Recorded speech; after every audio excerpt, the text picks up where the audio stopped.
Ellie, we're going to head back to the voicemail of Truth and Reason. This one about the current state of the NFL game.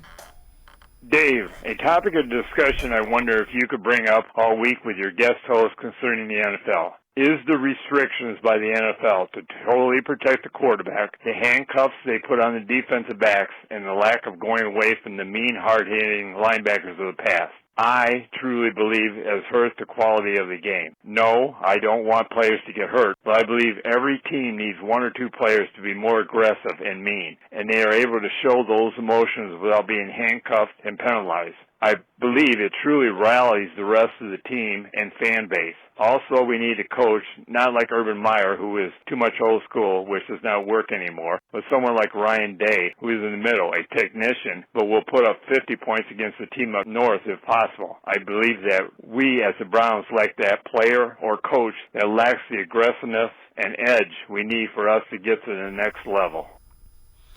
As always, appreciate all of the voicemails. With that, let's welcome in Tyvis Powell. He's from the Browns pre, post, and halftime shows on the Browns radio network. Tyvis, I'm teeing you up. You're a former defensive back. You played at Ohio State. You played with several teams in the NFL. Are the rules ruining the game? Listen, I actually can see people's frustration with that because, yeah, you could barely touch these quarterbacks nowadays, but you know, it's all about making the game safe for everybody.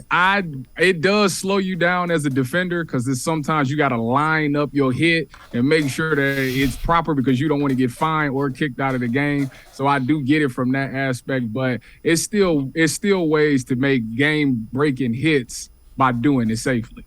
Yeah, and the other thing is you know, look no further than Deshaun Watson, $230 million. You want to protect the guys that you're investing a lot of money in if you're the NFL, correct? That is definitely correct. I mean, think about it. I think it all started when Tom Brady went down. He got hit in the knee or something like that, and they said, forget all that. We ain't never letting them touch the quarterbacks again.